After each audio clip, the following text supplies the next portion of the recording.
थी जब महंत नरेंद्र गिरी ने नर्तकियों पर पैसे लुटाए थे। यह वीडियो वायरल हुआ था।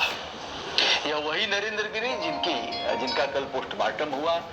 सीएम आदित्यनाथ योगी जी के काफी करीब थे, नरेंद्र मोदी जी के भी काफी करीब थे और विपक्ष के नेता अखिलेश यादव के भी काफी करीबी लोगों में गिने जाते थे। महंत जी ने आत्महत्या किया अथवा उनकी हत्या की गई, इसकी सीबीआई जांच होगी और उत्तर प्रदेश सरकार ने गृह मंत्रालय को भेजा है सिफारिश। बताते चले यह कौन थे गिरी जी, और समाचार पत्रों ने छापा है कि अमरत्व को प्राप्त हो गए और समाधिष्ठ हो गए, वसुंधरा की गोद में चले गए इत्यादि इत्यादि। गिरी जी तो प्रेत योनि में गए हैं, प्रेत योनि जो शास्त्र कहते हैं। जो हिंदू धर्मावलंबी हैं वह बताते हैं कि अकाल मौत जिसकी हुई है वह प्रेत योनि में जाता है। यह अकाल मौत है, यानी असमय मौत। महंत जी को समाधिष्ठ किया गया और लिटा करके नहीं, ऐसे बैठा करके ध्यान मुद्रा में। बताते हैं कि संत लोगों को ध्यान मुद्रा में ही समाधिष्ठ किया जाता है। बाघंबरी गद्दी जो 300 साल पुरानी पीठ रही है, कुंभ मेला में हमने पहली बार देखा था इस गद्दी को, और महंत जी को हमने हर गली में देखा था। हर गली से अभिप्राय उनके फोटो, बड़े बड़े फोटो सीएम साहब के साथ और अन्य ऐसे लोगों के साथ कुंभ मेला में, चाहे वो हरिद्वार का कुंभ मेला हो अथवा प्रयागराज का कुंभ मेला, फोटो लगेगा भी क्यों नहीं। कारण कि अखिल भारतीय जो संत समाज का है प्रतिष्ठान है, उसके अध्यक्ष रहे हैं, दो बार अध्यक्ष रहे हैं। तो यह अखाड़ा ऐसा है जो संत महात्मा के जो अखाड़े हैं उनमें अगर विवाद होता है तो यह लोग उसका निवारण करते हैं। टकराव रोकने हेतु अखिल भारतीय अखाड़ा परिषद का निर्माण किया गया। मामला कोर्ट कचहरी में न जाए, थाने पुलिस में न जाए, इसलिए अखिल भारतीय अखाड़ा परिषद का निर्माण किया गया, जिसके दो बार अध्यक्ष रहने का अवसर मिला धर्म गुरु निरंजनी अखाड़े के पीठाधीश्वर नरेंद्र गिरी जी महाराज को।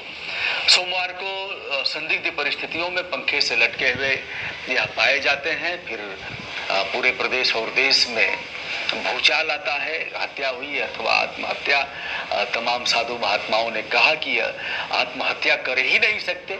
मैं भी नहीं कहूंगा कि आत्महत्या करेंगे। जो तत्वज्ञानी महापुरुष हो, जो लोगों को बताता हो, जीवन जीने की कला बताता हो, जो बताता हो कि आत्महत्या, अकाल मौत से मुक्ति नहीं होती है, इसीलिए लोग चरणामृत लेते हैं तो मंत्र पढ़ते हैं पंडित जी लोग, अकाल मृत्यु हरणम सकल व्याधनाशनम, और ऐसे करके तो चरणामृत शीश धारणम, ऐसे कुछ जो भी हो।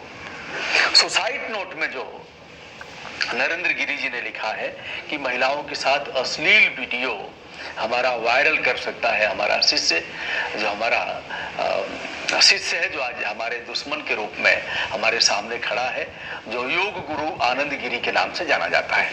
आनंद गिरी काफी चर्चित युवा संत है। ऑस्ट्रेलिया में भी इनके खिलाफ आरोप लगे थे, इनके ऊपर अपराध दर्ज हुआ था और यह विवाद, दोनों का लंबा विवाद चला। नरेंद्र गिरी के सामने संकट क्या था, चलिए इस पर हम बात करेंगे। उसके पहले हम बताएंगे कि 5 चिकित्सकों की टीम ने सीएमओ के नेतृत्व में, उनकी देखरेख में यह अंत परीक्षण किया। बिसरा सुरक्षित किया गया। बात सामने अभी नहीं आई है, लेकिन यदि माना जाए, पर्दे के भीतर की बातें मानी जाए तो इसमें फांसी लगाना आया है कि इनका फांसी लगने से ही मौत हुई है। चंदन का लेप लगा, भगवा वस्त्र धारण कराया गया, रुद्राक्ष की माला पहनाई गई और बाल संवारे गए, चंदन वंदन सब लगा करके और रुद्राक्ष पहना करके महाराज जी को ले जाया गया संगम। वहां के पानी से नहलाया गया, उसकी मिट्टी का लेप किया गया, जो संत समाज के नियम है। मरणोपरांत ऐसा सब किया गया और फिर महाराज जी को उनकी बाघंबरी मठ में ही उनको समाधि दी गई। समाधि एक बड़ा व्यापक शब्द है और बड़ा सम्मानजनक शब्द है। समाधि संतों को दी जाती है और मुस्लिम धर्म में दफनाया जाता है। प्रक्रिया लगभग एक जैसी है और इस विधा को अच्छा माना गया है। इससे पोल्यूशन नहीं होता है और जिस तरह से लगाया जाता है बांस और कैसे कैसे कितनी गहराई होगी और कैसे होगा यह सब, इससे यह है कि उसी में पंच तत्व में शरीर मिल जाएगा। सबसे खराब अगर मेरे समझ से और जो विज्ञान के समझ से है, जल प्रवाह है जिस पर रोक भी है। गंगा जैसे नदियों में जल प्रवाह नहीं किया जा सकता। यमसी मेहता बनाम भरत सिंह के मामले में यह एक बहुत ही मील के पत्थर जैसा विनिश्चय है कि मनुष्यों की लाशें और मरे हुए पशुओं को गंगा में प्रवाहित नहीं किया जा सकता। और यह जहाँ से गंगा निकलती है वहाँ से और पश्चिम बंगाल जहाँ सागर में मिलती है, गंगा सागर में, वहाँ तक ये अधिरोपित होगा। वहाँ की सरकारों का दायित्व है कि इसे करने से रोकें, किंतु ऐसा होता नहीं है। और कभी परंपरा के नाम पर, कभी साधु संत के नाम पर, कभी सांप काटा है उसके नाम पर, कभी ऐसे जल प्रवाह होते रहते हैं। आप वाराणसी, प्रयागराज, कानपुर कहीं भी देखेंगे, पटना में कहीं रुका नहीं है। मैंने भी इस पर आवाज उठाया है, कई बार फोटो डाला, लेकिन कोई मतलब इसका नहीं निकला। 40 करोड़ की जमीन बेचने का आरोप महंत जी पर, महंत जी के सामने कोई कमी नहीं थी। या तो कहना ठीक नहीं है, लेकिन ऐसे मामलों में बहुत से मामले मैंने देखा है जो मठों का इतिहास रहा है, जो पीठ का इतिहास रहा है, बड़ी हत्याएं हुई हैं। यह भी कहा गया है पांव दबा के हुए संत और गला दबाकर बने महंत। संत बनने में पांव दबाना होता है, गुरु जी की सेवा करनी होती है और गला दबाने के बाद महंत बनते हैं। एक बात मैं और कहना चाहूंगा, बात बुरी लगेगी, लेकिन जो तमाम पीठ हैं, 13 अखाड़े हैं, 13 अखाड़े में एक इनका भी अखाड़ा था जिसमें शैव मतावलंबी हैं, यानी शैव धर्म के पालन करने वाले, शिव जी को पालन करने वाले वैष्णव मतावलंबी हैं।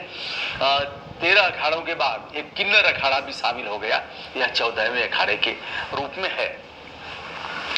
मेरा जहां तक सुनिश्चित मत है, देव के अखाड़ों के जो पीठाधीश्वर होंगे वो शादी वादी नहीं करेंगे, बाल ब्रह्मचारी होंगे, ऐसा कहा गया है, लेकिन ऐसा होता नहीं है। एक यह भी कारण है हत्याओं के मूल में। एक तो धन है, अपार संपत्ति है मठ मंदिरों के पास, उनकी एक संहिता है, विशेष रूप से एक उनका बनाया गया है प्रोटोकॉल है, लेकिन उसका भी पालन नहीं होता। अधिकांश मठ मंदिरों में हमने ऐसी अराजकता होते हुए देखा है। 24 घंटे 48 घंटे ठीक लगेंगे, उसके बाद लगेगा कि हम कहां से आकर के फंस गए। यद्यपि सभी के साथ ऐसा नहीं है, लेकिन जो मैं कह रहा हूं इस बात से भी इनकार नहीं किया जा सकता। अब 300 साल पुरानी इस गद्दी के पीठाधीश्वर के सामने संकट क्या था कि उन्होंने लगातार जमीन बेचा और विवाद होता गया और पैसा हुआ क्या? क्या सच में महंत जी, अब यदि महंत जी शादीशुदा होते तो यह चीजें नहीं आती। मैं नहीं जानता क्या हुआ है, केंद्रीय जांच ब्यूरो की जांच में यह बात स्पष्ट होगी अथवा दबा दिया जाएगा, कहना काफी कठिन है। लेकिन यह सच है कि इन साधु महात्माओं को भी शादीशुदा होना चाहिए। अगर शादीशुदा होते तो उनकी पत्नियों के पास रिमोट कंट्रोल होता और वो यह बहक नहीं पाते, हमेशा एक अंकुश होता। यह भी एक कारण है। दोस्तों, क्या होता है इस मामले में कहना काफी कठिन है। होने दीजिए सीबीआई जांच और पता लगेगा। लेकिन महाराज जी प्रेत योनि को प्राप्त हुए, इसके लिए नारायणी बलि की व्यवस्था की गई है कि उससे प्रेत योनि से मुक्ति होगी। महाराज जी के पास कौन सा ऐसा संकट था, क्या परिस्थितियां आई कि उन्होंने ऐसा किया? हत्या हुई अथवा आत्महत्या, इस बारे में हम आगे भी वीडियो करेंगे। दोस्तों, मैं हूं ब्रजभूषण दुबे, यूट्यूब चैनल ब्रजभूषण